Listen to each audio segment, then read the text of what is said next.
खुलुमबाय गिबियावनो बर' रादाब नायनानै मोजां मोनग्रा गासैबो रायजो राजा नोंथांमोनखौ आंनि चेनेलाव फिन खेबसेबाव बरायनाय बावहरग्रोनाय थाबाय। आसा खालामो बयबो मोजाङै दङ। नोंथांमोननि थाखाय आं मोनसे गोदान खौरां लानानै नुजाथिफैलायबाय। आसा खालामो नोंथांमोना खौरांखौ नायनानै मोजां मोनगोन। हाग्रानि मैदेरनि गाग्लोबनायाव फिन आरोबाव सासे सुबुंनि जिउ खहा। भेरगाव डिमाकुसियाव हाग्रानि मैदेरनि गाग्लोबनायाव सासे रनजित गुजर मुंनि सासे सुबुङा गोब्राबैनो जोखोम जायो। हाग्रानि मैदेरा गिबियाव बादलापारा साहा बागानाव थाफैदोंमोन। बेनि उनाव मैया फुंनि समाव बे साहा बागाननिफ्राय ओंखारबोनानै रनजित गुजर मुंनि सुबुंनि न'खौ सिफायनानै सिलिंखार खालामनायजों लोगोसेनो गाग्लोबनायनि जाहोनाव गोब्राबैनो जोखोम जायो। गोब्राब हालोदाव रनजित गुजरखौ देहा फाहामसालियाव लांदोंमोनब्लाबो नाथाय देहा फाहामसालियावनो जोबथा हांबोयो। मिथिनो हानाय बादिब्ला मैदेरनि गाग्लोबनायाव जिउ खहा जानाय रनजित गुजरा साबा गथ'नि बिफामोन। आयेन बेरेखा हा दखल खालामनानै थाग्रा सुबुंफोरनि न'खौ सोरखारा इभिक्सन खालामनाया सोलिगासिनो दङ। उरियामघाटआव इभिक्सन खालामनायनि उनाव बे खेबाव सोरखारा नेकेरि बिलआव गासै 2000 बिघा हाखौ दखल खालामनानै लानायनिफ्राय उदां खालामनो थांखि लादों।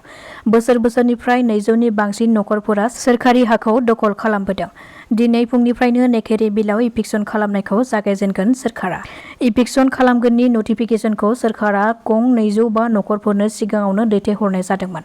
बे नेकेरि बिल ओनसोलाव सन्देह गोनां सुबुंफोरा गिबियाव गंसे गंनै न' लुनानै थाफैनानै उनाव फैयै गासै 205 नखर जाफैबायमोन।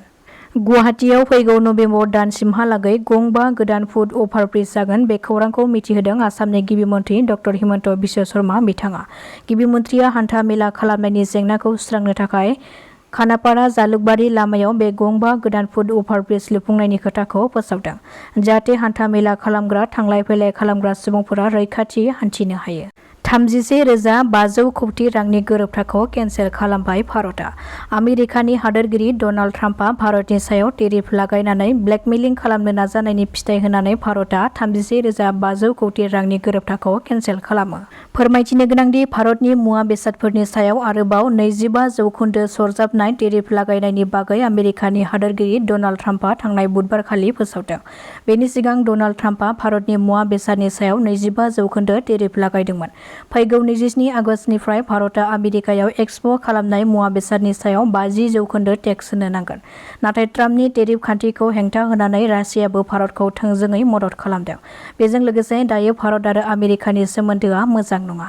भारतआ रासियानिफ्राय खम बेसेनावनो गोथां थाव बायनानै बेखौ रिफाइन खालामनानै गुबुन हादोराव फाननानै रां खामायनायखौ मेगन सादों डनाल्ड ट्राम्पआ। भारतआ रासियानिफ्राय गोथां थाव बायनानै इउक्रेन रासिया दावहायाव रासियानो राङारि मदद खालामनायनिबो गोख्रों अजद दैखांदों आमेरिकानि हादोरगिरि डनाल्ड ट्राम्पआ।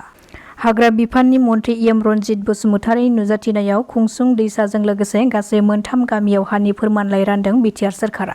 बे हा फोरमानलाइखौ राननानै होनायजों लोगोसे एम रनजित बिथाङा फोरमायथिनाय बादिब्ला बिटिसि खुंथाया फैनायनि सिगांनो रायजो राजाफोरनो मोनसे खोथा होदोंमोन जेराव जाय बर' हारिया गोबाव बोसोर सिगांनिफ्राय रायजो जाबोबाय बे हानि फोरमानलाइ गैयै बर' हारिखौ आथिखालाव हानि खोथा लानानै गोबां मानसिफ्रा राजखान्थि गेलेगासिनो दङ। जों हानि जेंनाखौनो गासिखौबो फोजोबनानै जोंनि बर' माहारिनि गाहाय जेंनाखौ फोजोबनो होननानै खोथा होखानाय बादिनो सोरखाराव फैनाय लोगो लोगोनो खामानिखौबो मावदों। दिनैसिम गासै 3,66,000 सुबुंफोरनो जों हानि फोरमानलाइखौ गथायबाय। जा खामानिनि थाखाय जों मोनसे समाव हाथियार दैबोदोंमोन, रेल लामा थाथेदोंमोन, बेफोरबादि मोजां खामानि मावनायजों लोगोसे सोरखाराव थानानै रायजो राजाफोरनि थाखाय खामानि मावनो मोननानै गोजोननाय मोनदों होननानै फोरमायदों एम रनजित बसुमतारीया। उत्तराखन्डनि उत्तरकाशीयाव हा गिसिखानायनि जाहोनाव साबा सुबुंफोरनि जिउ खहा। दासिमहालागै उत्तरकाशीनि थाराली गावआव भारतारि रैखाथि हान्जानि जवानफोरजों लोगोसे गोबां सुबुंफोरा गोमानानै दङ। खमैबो थांनाय बुधबाराव थाराली गावनिफ्राय बे गिख्रंथाव जेंनानिफ्राय सा 190 सुबुंफोरखौ रैखाथियै लाबोनो हाबाय। बेनि अनगायैबो गंगोत्री धामाव गोमानानै थानाय सुबुंफोरखौबो बोखांनो नाजानाया सोलिगासिनो दङ। फुंनि समनिफ्रायनो एनडीआरएफ एसडीआरएफनि हान्जाया बे नागिरनाय खामानिखौ जागायगासिनो दङ। फैगौ 1 सेप्तेम्बरनिफ्राय इन्डिया पस्टआ रेजिस्टार पस्ट सार्भिसखौ बन्द खालामसिगोन।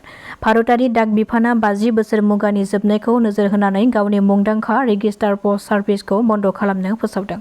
फैगौ 1 सेप्तेम्बर 2025 मायथाइनिफ्राय अपारेसनफोरखौ गोदान मुगायारि खालामनायनि थांखिजों स्पीड पस्टजों मोनसे सोलोआरि खौसेथिनि बाहागो महरै सिबिथायखौ फारि फोजोबनाय जागोन।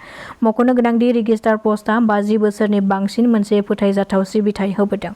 बे सिबिथायनि बाहायथिखौ साख्रिनि जासिनाय, आयेनारि फोसाव बिलाइ आरो सोरखारि लाइजामफोर बायदि गोनांथार फोरमानलाइफोर होनो थाखाय बाहायनाय जादोंमोन, जाय लाख लाख भारतारिफोरनि जिउआव गोनांथार बिफाव लादोंमोन। उदांस्रि सान एबा 15 आगष्टनि सिगां आलफा उदांनि 4 केडारफोरा सारेन्डार जादों। मोनसे खौरां बिलनि गेजेरजों बे खौरांखौ मिथिहोदों चराइदेव जिल्लानि एसपि सुरजित सिंह तानिसारा। एसपिआ मिथिहोनाय बादिब्ला आलफा उदांनि 4 केडारफोर, बेनि गेजेराव सोनाब कार्बि आंलं जिल्लानि दिपज्योति सयकिया उर्फे पार्कसप, तिनिसुकिया जिल्ला कार्दिगुरिनि एन्थनी मरान, टेङापुखुरिनि प्रागज्योति सेठिया प्रणब असम आरो सदियानि जनार्दन गगৈ उर्फे जित असम, बिसोर साथामा सारेन्डार जादों। मिथिनो हानाय बादिब्ला बिसोर 4 आलफा उदांनि सोद्रोमाफ्रा म्यानमारनि हाग्रायाव सानथाम सानब्रै थाबायनानै भारतनि सिमायाव हाबफैदोंमोन। बै 4 आलफा उदांनि केडारफ्रा आरो बेनि उनाव मिथिनो हानाय बादिब्ला बिसोर 4 आलफा उदांनि सोद्रोमाफ्रा म्यानमारनि हाग्रायाव सानथाम सानब्रै थाबायनानै भारतनि सिमायाव हाबफैदोंमोन। बै 4 आलफा उदांनि केडारफ्रा आरो बेनि उनाव गावसोरखौनो आसाम राइफलनि आखायाव गावसोरखौनो गथायनानै आखाइ दैखाङो।